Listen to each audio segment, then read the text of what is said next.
Salut tout le monde, aujourd'hui on se retrouve pour une nouvelle vidéo dans le cadre du projet de synthèse du 1,4-diméthoxybenzène où on va préparer du paracétamol pur à partir de cachets de paracétamol commerciaux qui contiennent tous les excipients.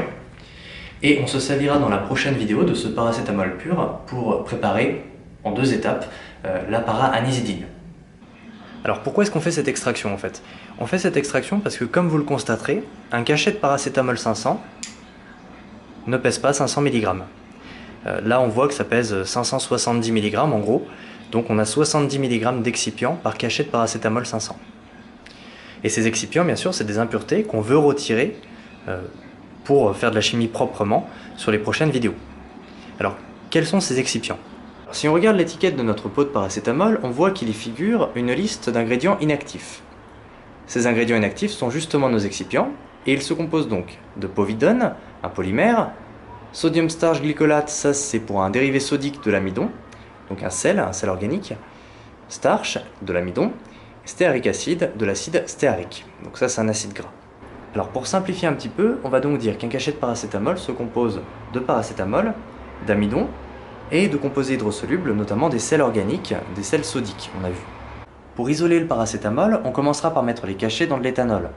Le paracétamol et les composés hydrosolubles comme les sels organiques vont pouvoir se dissoudre dans le solvant, mais pas l'amidon. Et on pourra donc réaliser une filtration pour séparer l'amidon solide du filtrat de paracétamol et des composés hydrosolubles. On ajoutera alors de l'eau pour réaliser une cristallisation dans le mélange eau-éthanol, dans lequel le paracétamol est beaucoup moins soluble. On pourra donc séparer par une filtration le paracétamol peu soluble d'un filtrat qui contiendra encore les composés hydrosolubles, puisque le filtrat sera aqueux. Alors ça, bien sûr, c'est une vue simplifiée, hein. En réalité, il y a d'autres excipients. Il y a notamment de l'acide stéarique et de la povidone. Et l'acide stéarique, par exemple, est soluble dans l'alcool, mais insoluble dans l'eau. Donc il va malheureusement nous suivre au cours de toutes ces étapes, et on va le retrouver dans le paracétamol. Donc le paracétamol qu'on va obtenir à l'issue de ces traitements ne sera pas pur, mais sera par contre purifié de la majorité des excipients, et notamment de l'amidon. Et ça suffira amplement pour ce qu'on va faire après dans les futures vidéos. Donc on va commencer par introduire dans un grand bécher 140 cachets de paracétamol 500. Donc normalement ça fait 70 g de paracétamol. Et la masse de tous les cachets c'est 80,5 g. Alors pour séparer le paracétamol qui est dans les cachets de tous les excipients et en particulier de l'amidon, ce qu'on va faire c'est le dissoudre dans un solvant dans lequel il est soluble mais dans lequel ne sera pas soluble l'amidon. Et ce solvant ce sera de l'éthanol. Alors comme source d'éthanol je vais juste utiliser de l'alcool à brûler. Donc on va commencer par en mettre une quantité arbitraire sur le paracétamol, donc environ 200 ml si je me fie à la graduation du bécher. Un petit peu plus en fait, 300 ml. On va ensuite agiter la solution pour faciliter la dissolution du paracétamol.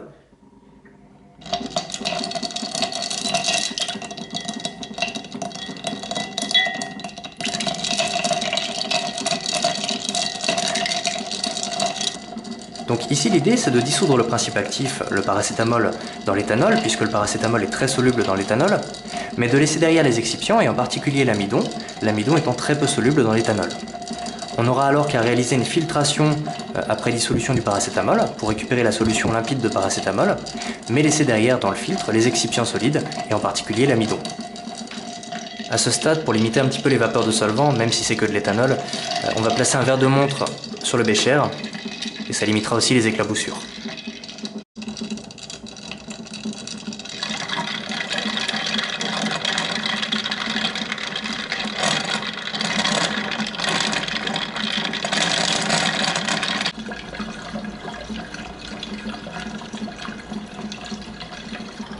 Ok, donc après une quinzaine de minutes, on voit que les cachets se sont entièrement délités. Donc là, normalement, le paracétamol est entièrement dissous. Et ce qu'on va faire maintenant, c'est réaliser une filtration pour retirer tous les excipients insolubles dans l'éthanol.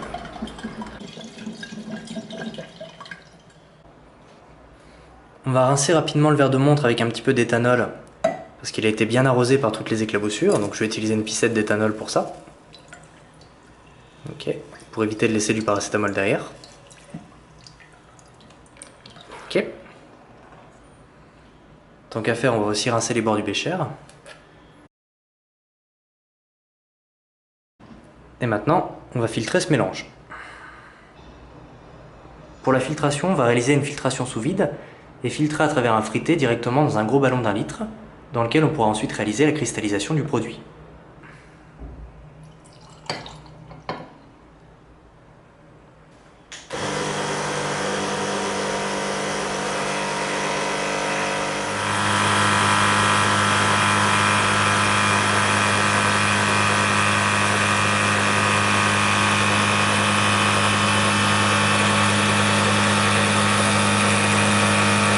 Pour avoir une extraction du paracétamol efficace, ce qu'on va faire, c'est rincer tous les résidus, donc tous les excipients à l'éthanol, pour vraiment récupérer tout le paracétamol qu'on pourra encore avoir dessus.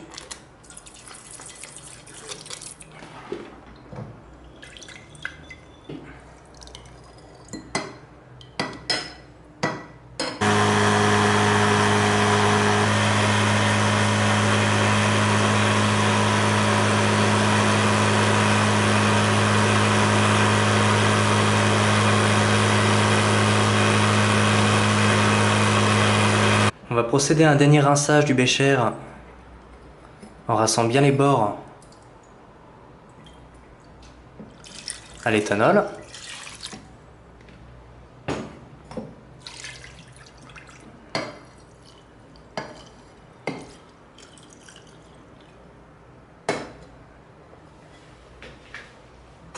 On va triturer un petit peu.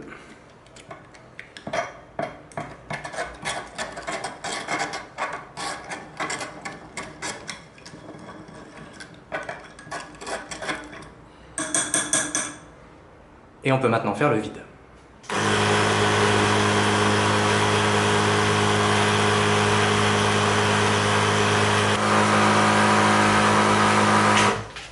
Ok, on va pouvoir arrêter. Alors je viens de m'être assez impressionné par la quantité d'excipients qui nous reste dans le fritté. Je vais les sécher, ces excipients, et les peser pour me faire une petite idée de la quantité d'amidon qu'on a retiré, ou la quantité d'excipients non solubles dans l'éthanol qu'on a retiré, plus généralement. Mais bon, ce qui compte, c'est qu'à ce stade, on ait effectivement récupéré notre solution limpide de paracétamol dans l'éthanol. Alors cette solution justement de paracétamol dans l'éthanol, on va la récupérer. Je vais commencer par enlever une partie de l'éthanol par distillation, et ensuite on procédera à une recristallisation.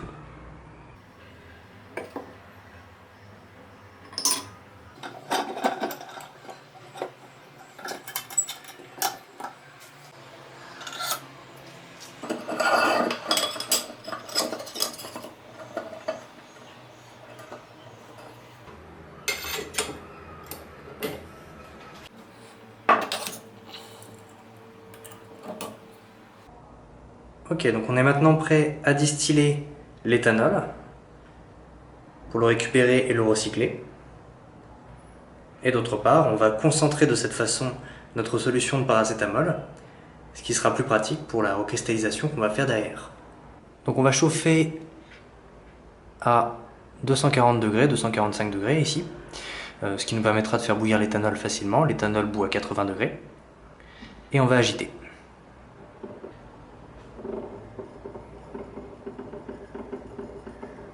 On met en marche les circuits de réfrigération.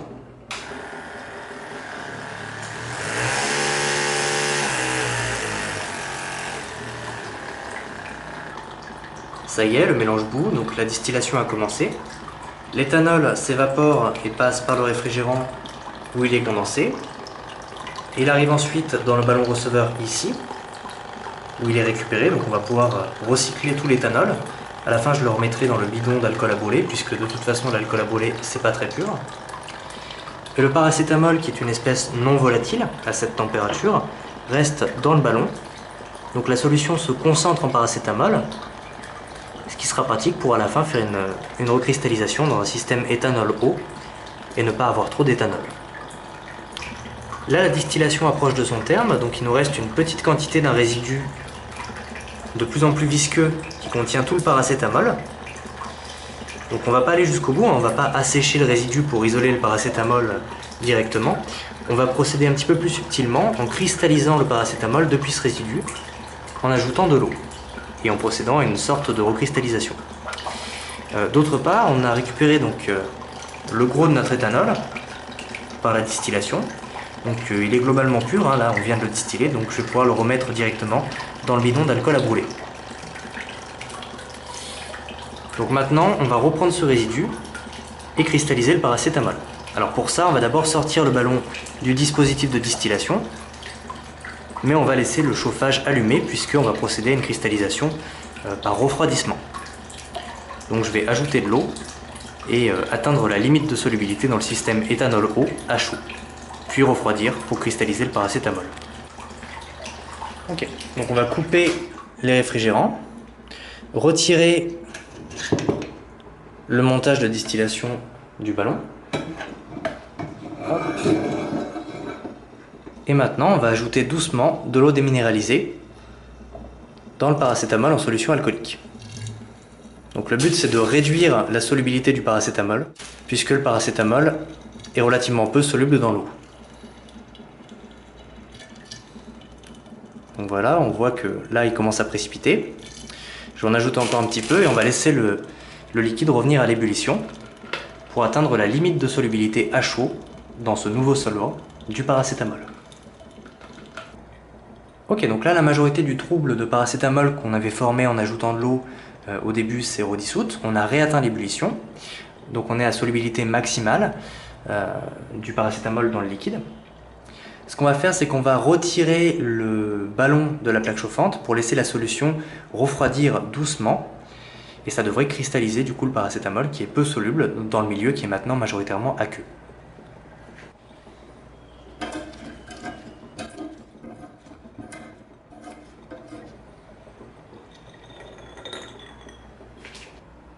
Et maintenant, plus qu'à laisser refroidir la solution pour que la solubilité du paracétamol dans le milieu diminue et que celui-ci cristallise.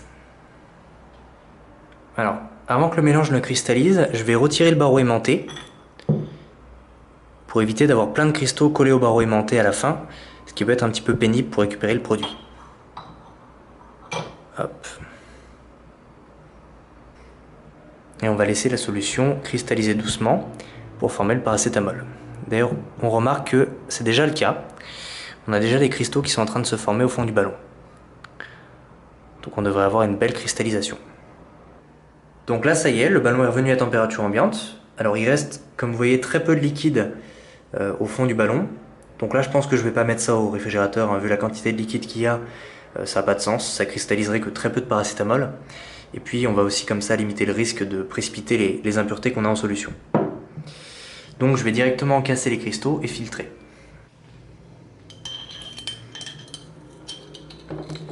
Ah ouais, d'accord. En fait, on a une bonne croûte de cristaux.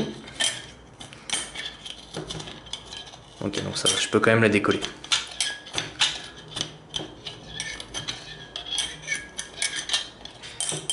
De cette façon, on crée une pâte un petit peu plus liquide qu'on pourra transvaser dans le filtre. Ok, donc on va transférer maintenant la pâte dans le filtre.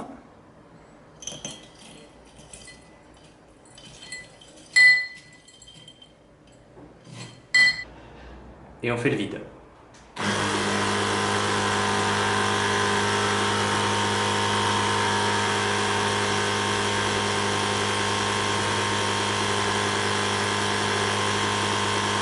On va également rincer avec de l'eau le ballon pour récupérer le paracétamol. On va aussi casser le vide pour pouvoir rincer proprement ce qu'il y a dans le filtre. On va pouvoir faire une trituration. De cette façon, on va pouvoir retirer les quelques sels sodiques solubles dans l'eau, comme les surfactants qui étaient présents dans les pilules de paracétamol et qui auraient pu être extraits par l'éthanol.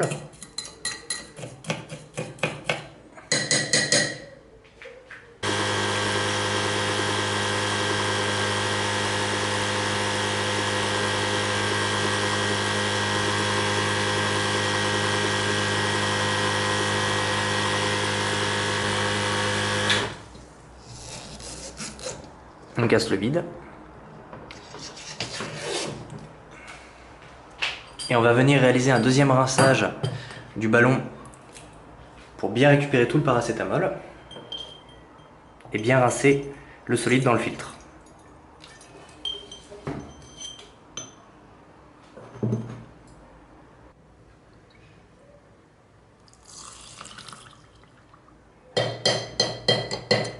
donc à ce stade, il n'y a plus rien dans le ballon, on n'aura pas trop de pertes mécaniques.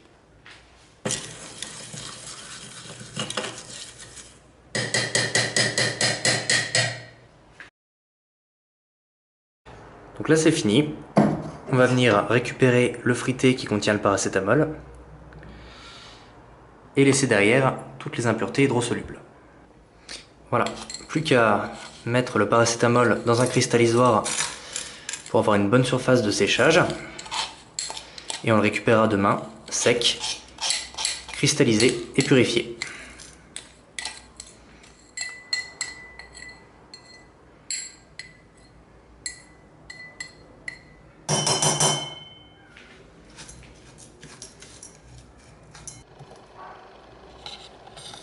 Et voilà, nos beaux cristaux de paracétamol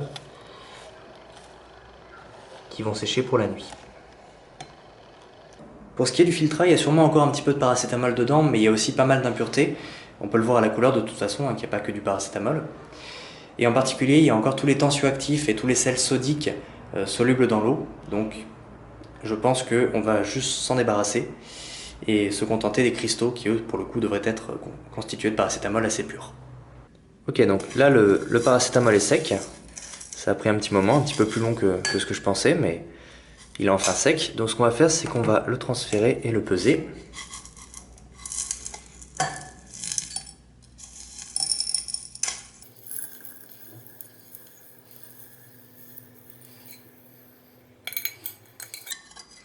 Ok, ben, c'est pas mal en fait. Je vous rappelle qu'on attendait 70 grammes, si, théoriquement si on avait sorti tout le paracétamol des cachets. Et finalement on a 64 grammes. Donc on a perdu 6 grammes, probablement dans le filtrat. C'est pas horrible. C'est pas horrible du tout. Et voilà le paracétamol qu'on a obtenu. Alors il y en a 64,4 grammes, ce qui correspond à un rendement de récupération de 92%. Je vous rappelle qu'on en attendait 70 grammes. Donc c'est pas mal du tout, hein. Il est parfaitement sec au cas où vous vous demanderiez. Je l'ai même chauffé un petit peu à la plaque chauffante à une cinquantaine de degrés Celsius pour m'assurer que vraiment tous les solvants soient évaporés. Et d'autre part, voilà les excipients qu'on a filtrés au tout début, donc juste après avoir repris à l'alcool le paracétamol. Et pour le coup, les excipients, il y en a 12,2 grammes. Ils ont encore une légère odeur d'alcool, donc il est possible qu'il reste un petit peu d'éthanol dedans. Et d'ailleurs, ça fait un petit peu trop, en fait, 12,2 grammes, puisque je vous rappelle que la masse des cachets initiale, c'était 80,5 grammes. Donc on attendait 10 grammes 5 d'excipients, en supposant que le complément des 70 grammes de paracétamol, c'était que les excipients. Bon, quoi qu'il en soit, ça fait quand même des masses relativement cohérentes, hein, et ce qui compte, c'est qu'on ait le paracétamol ici, bien purifié pour l'étape qui va suivre, qui sera la méthylation du paracétamol.